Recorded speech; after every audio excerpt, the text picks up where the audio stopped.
CM साहब। अच्छा बताइए, राज्य सरकार के इस गठबंधन के सरकार बनने के बाद कौन सा कैबिनेट महत्वपूर्ण नहीं रहा?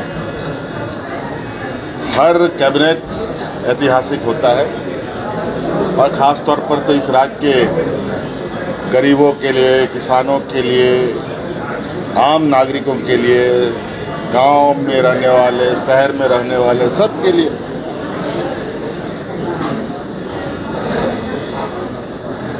लेकिन आज गरीबों के लिए एक महत्वपूर्ण योजना, वैसे तो कई सारे महत्वपूर्ण निर्णय आज लिए गए, उनमें से मुख्य रूप से आज जो वंचित गरीब जिनको आवास नहीं मिल पा रहा था, अब उन गरीबों को राज्य सरकार अपने मद से अब वो आवास का योजना प्रारंभ कर आवास देने का काम करेगी। बल्कि जो पहले प्रधानमंत्री आवास जो उपलब्ध होता था, उससे बड़ा आवास मिलेगा, उससे जो पहले आवास बनता था उससे अधिक रुपयों में बनेगा और एक स्वाभिमान जीवन व्यतीत करने में लोग निश्चित रूप से गौरव महसूस करेंगे।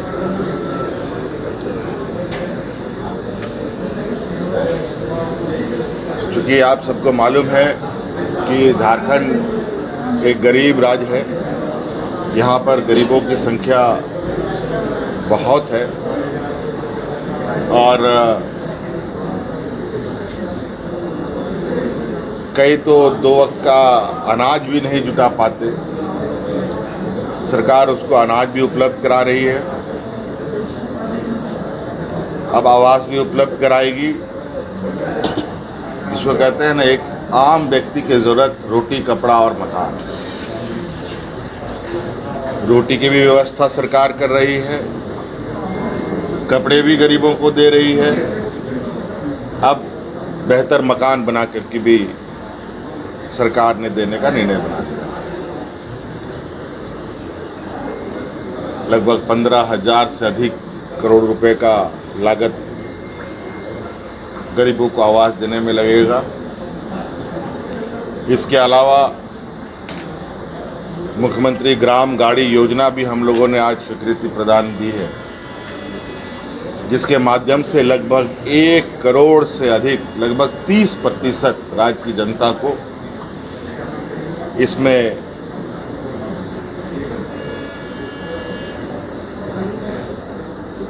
बिना पैसे का सफ़र करने का मौका मिलेगा, जिसमें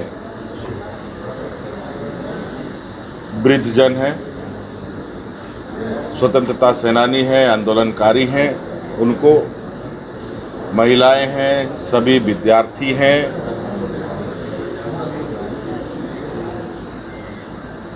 इस तरीके से अब गांव के अंदर में भी कई ऐसे क्षेत्र हैं जहां पर आवागमन की अभी भी बहुत कमी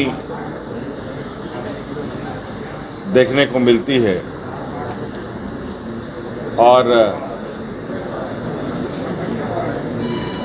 इस योजना के तहत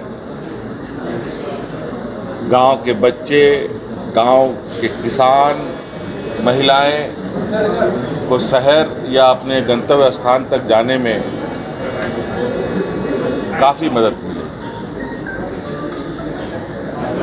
चलिए, सालों के बाद झारखंड को जो है अब जो बोर्ड निगम बाकी है, क्या वो आपको लग रहा है कि अब जल्द हो जाएगा? बहुत सारा नेता प्रतिपक्ष के चलते नहीं हो पा रहा।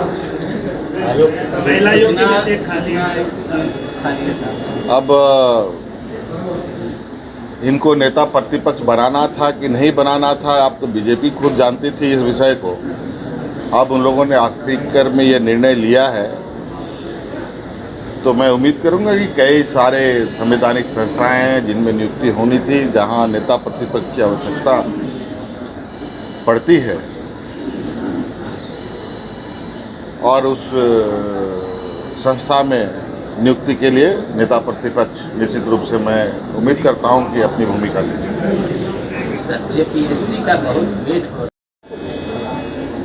कोई डेट टेंटेटिव बता पाने में सक्षम होंगे अभी आप? बहुत जल्दी आप देखिएगा ना, आप जो हो रहा है उसके बारे में तो आप लोग नहीं पूछते हैं। इतनी नियुक्तियां निकली, इतनी लोग व्यस्त हैं फॉर्म भरने में, एग्ज़ाम देने में। अब ये तो रास्ता अब खुल गया। लेकिन बीजेपी तो बोल रही है सर कि ये पुरानी बहाली को जो है आप देखकर फोटो खिंचवा रहे हैं। अरे इनका कहना तो क्या कहते हैं, इनको तो आज के दिन में भी ये सरकार नहीं लगता है कि उनके हाथ में नहीं है। आज के दिन में भी इस सरकार को वो अपना ही सरकार समझ क्या कीजिएगा, बहुत दुर्भाग्य है इनके साथ। रोज सरकार बनाते हैं, रोज मुख्यमंत्री बनते हैं ये लोग। तो उनकी वो अब ये झारखंड में भाजपा के लोगों का दिमागी संतुलन थोड़ा गड़बड़ा गया है। होगा, इंसान भी होगा। सर आप बीजेपी हाँ वही बोले, पांडे जी के लिए अवश्य बनाएंगे। सर बीजेपी नंबरवारी का नेता विपक्ष